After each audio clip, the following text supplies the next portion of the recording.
Hello, everybody, and welcome. Today is going to be our third episode of the actual Let's Play that we have of Lineage, the Epoch edition. Here we have the monarch that we were playing last time. We have Elfwin the Farmer. Elfwin the Farmer had a pretty short, or maybe not necessarily short, but at least rather uneventful life.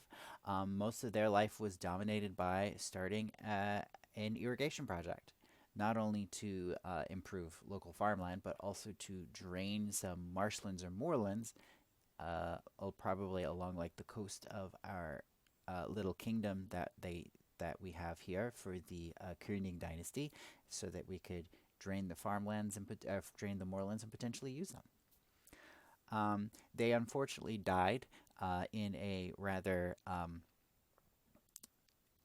graphic, well, not necessarily graphic, but they died in a very unfortunate accident where they were essentially assassinated by proxy. We decided that a member of their wife's family, which is a family known for intrigue, is basically staged the death by staging a fight in between themselves and the primary heir, right? Kuhnberg, who would have been the second, basically staged a fight at a feast when Kimberg was drunk, and then that resulted in Elfwin getting stabbed or somehow wounded as a result of the fight, and then Elfwin ended up dying. Kimberg, even though they didn't want to necessarily strike the killing blow, unfortunately was the one who killed their parent, right, the monarch. So unfortunately, they were exiled for kinslaying. So instead, Wassa became our monarch, our next monarch. So if we go ahead, I'm going to go ahead and put Wassa here. And we're going to hop up here. Oh, I should change Leofdag's color. So for people who don't end up becoming, we're going to make them gray. So here we go. We have Wassa. Now we need to decide what their epithet or their nickname is. So I'm going to go ahead and roll for that. We'll see what kind of a monarch Wassa is. I rolled a 2 and a 2, which coincides with the good. We'll see how good they were. Next, of course, we have our spouse, for which I rolled a 3 and a 4. Now, the 3 and the 4 coincides with... All right, so they are from our kingdom, from a noble house known for their greed. And the name that I rolled on our list was Hildrick. Hildrick. Okay. Now that we have Hildrick, of course, we need to decide how many heirs we're going to have. Again, I roll a 2d6, on which I got a 2 and a 3, so we have 5. And then we subtract 1d6, which I rolled a 3. So we have going to have 2 heirs today.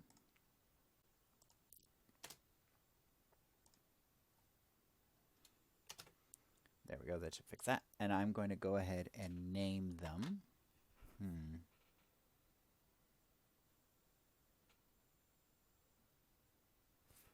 Let's roll on the list for one of these at least. Let's see, we have a 6. Oh, that's Wassa. So Wassa named their first kid Wassa. And then let's pull from an old name that we've already used. How about let's use Edwin again. Edwin. The spouse of our first monarch. Edwin. Alrighty. Now, for our events, because we have the good and not the young or the old, we just roll 1d6 and go with whatever it says. 6 events. Alrighty. 6. Okay, so 1, 2, 3, 4, 5. Yes, we do have that. Okie dokie. So again, we're still rolling on the rise table. We haven't hit any events that allow us to bump up to the golden age or fall or any of those sections. So we roll a 5 and a 2 for our first event, which says, ooh, impressed or afraid, several independent settlements have sworn allegiance to our monarch, expanding their power. The kingdom now moves to a golden age. How convenient. I'm going to go ahead and decide exactly what this event means. So instead of actual independent settlements joining us, I think instead what happens is that there is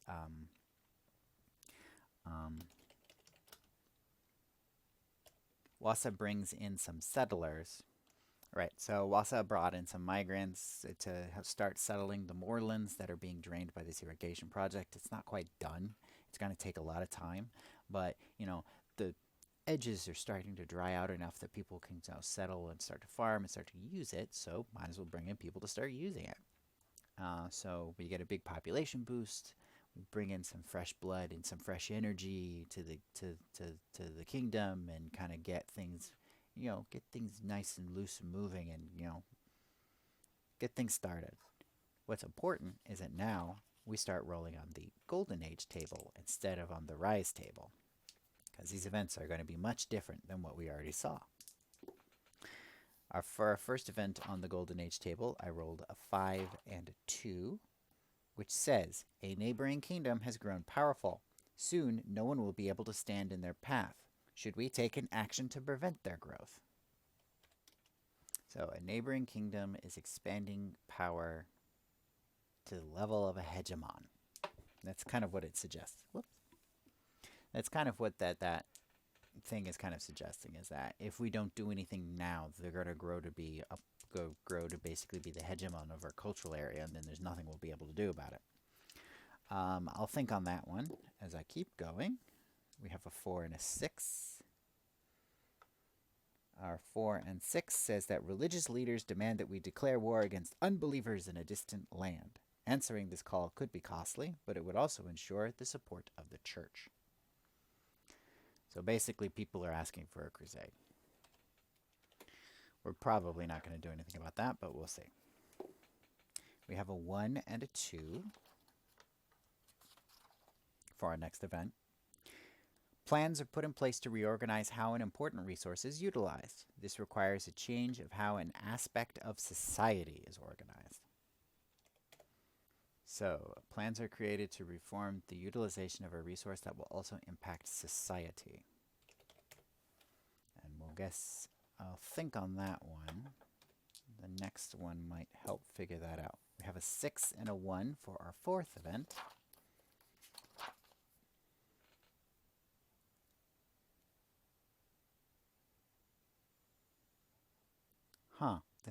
Okay, this is interesting. This one says, vast new lands are discovered and claimed in the name of the monarch. Who should be put in charge of settling these lands? Can they be trusted? The kingdom begins to rise. So we're going back to the rise section. Okay. All right. Our last one. Again, we're going back to the rise chart. We rolled a 5 and a 6 for this one.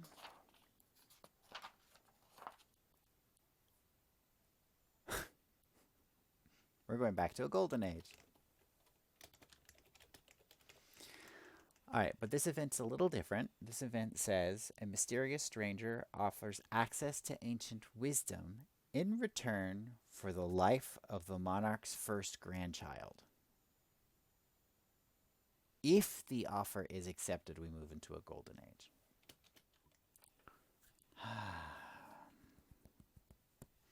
And then, let's see, our death event. Let's go ahead and roll that. We have a 6 and a 3. Pox.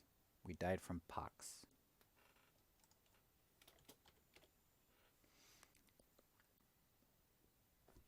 Ooh. Ooh. Ooh. I have a good idea for this. Okay. I'm not sure about the rest of it. But if we go to the very end,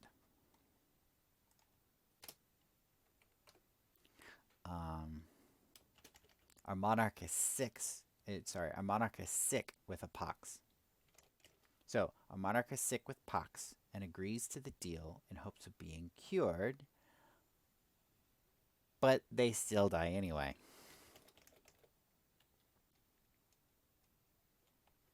Um, or rather, no. Instead of the pox killing them right away, instead it ends up they stay alive for a while, for a lot longer than they're really supposed to, but they still end up eventually succumbing to the disease. Okay, here's what we'll do. I think I've figured out a way to kind of tie all of these events together. So,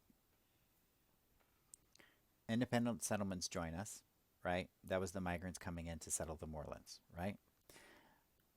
A neighboring kingdom is expanding and becoming more powerful. So what do? We to we turn to our faith to create.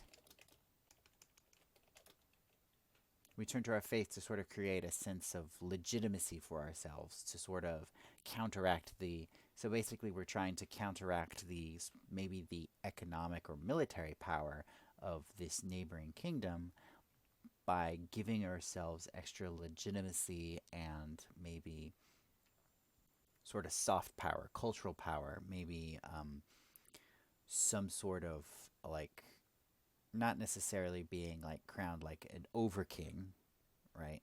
Like you might have seen in certain periods, like the Brett Wilda or something. I don't remember exactly what it's called, but the sort of like King of Kings sort of title.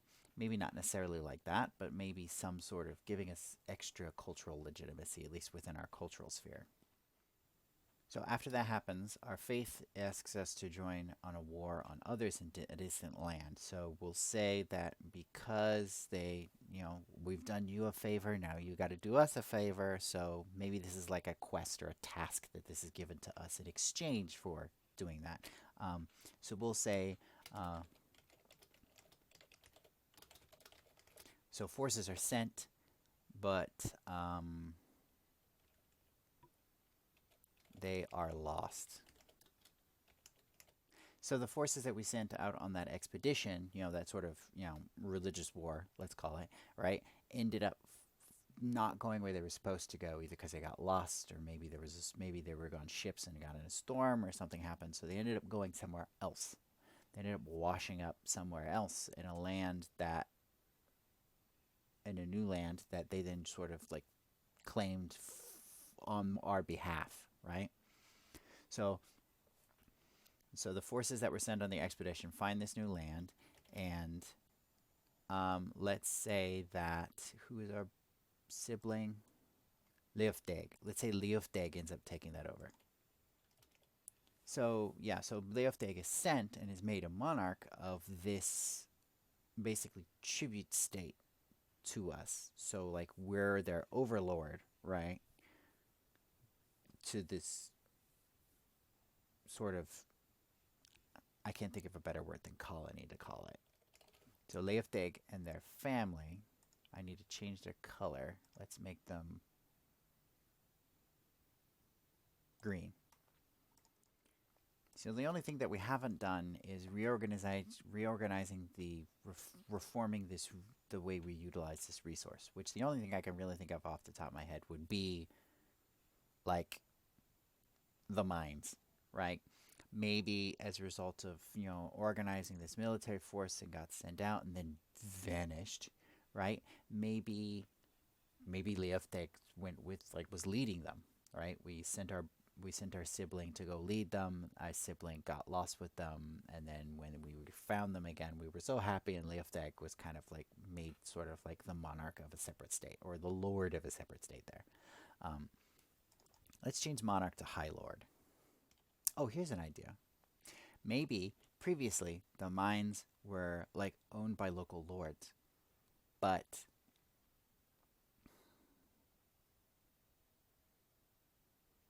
because of the losses that happened, because of the military campaign, the lords couldn't maintain the mines anymore. So the king kind of took them over, and then monarchy didn't have enough to sort of like lead and organize it themselves, nor the expertise. So instead, they basically set up sort of like co-ops for the miners, uh, or maybe a guild, a mining guild of some sort. So this mining guild structure is sort of set up in order to make the use of the mines much more efficient. You know, the mines are being run by miners who generally know what they're doing. They're doing what they need to do in order to mine. Um, there's a sort of guild structure to train new miners and purifiers and refiners or whatever, um, and then they basically get the main profit of the material that they're making. Um, of course, with heavy taxes being paid to on the profits to the original lords who would have owned the mines and the monarchy. Okay, so I think that's everything for Wassa the Good. That was a rather interesting adventure for us. So, again, just to kind of recap what we did, we have Wassa, who became our monarch after our older sibling got exiled for kinslaying our previous monarch, right? Um, the We start off by bringing in new people into our country to kind of improve the population, settle new lands that we have began to make available for farming and settling and stuff. Um, uh, a neighbor of ours has began expanding their temporal power, so we've been expanding our sort of cultural power, our soft power, to sort of counter them by helping us kind of create a faith alliance, so to speak, or make us at least superior to the more physically powerful country by giving us extra legitimacy, right? Our faith asked for a favor in return to send our troops to help maybe faithful of ours in a distant land. Think basically crusade. Um, However, when we sent our forces on this expedition in order to return the favor, they became lost and were unheard from for a while. Our older sibling, or sorry, our younger sibling Leofdeg was leading them, so he was lost. So they were lost as well. Um, During that process, some of the lords had, of course, vanished along with them. So a lot of the mines were kind of drained of people. So we reorganized the mines to sort of work more efficiently, to work together more, to actually be run by professional miners. Basically, we created sort of like a mining guild that actually owned the mines themselves and the mining rights for the mines, and in exchange for taxes on the profits paid to the original lords whose lands they were on and to the monarchy itself. So this, of course, probably would have put a lot more money into the hands of common people as opposed to what would have traditionally be thought of as nobility during this time period, as well as so we're kind of creating a middle class, so to speak, of like miners and refiners and or at least like an upper level of what we might today call like blue collar, like upper blue collar work, let's say. Um, we regain contact with Leofdeg and the army that was sent with them, and they have set up shop in this new land that they've accidentally found themselves in, and they basically, swear tribute to our monarch Wassa, and so that made relationships going to be maintained going on into the future, with Leofdeg basically becoming like the high lord of this tribute state. Then we became sick with the pox. Some old person came and offered us a way of extending our life, which we accepted. The price was going to be the life of our firstborn grandchild, but we went ahead and agreed with the price anyway. And we were never actually cured of the pox.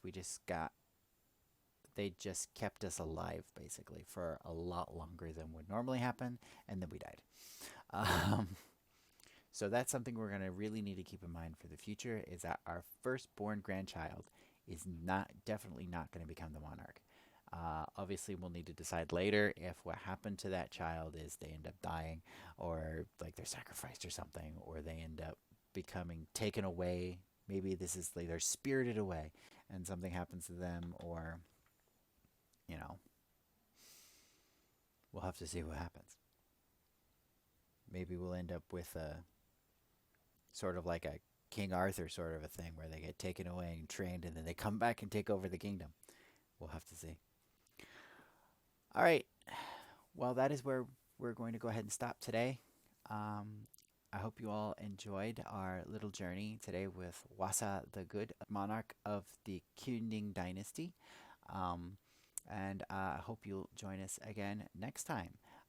If you wish to see or learn anything more about the game Lineage, which we have been playing today, you can find a link to it down in the doobly doo down below by Wash Your Hands Games.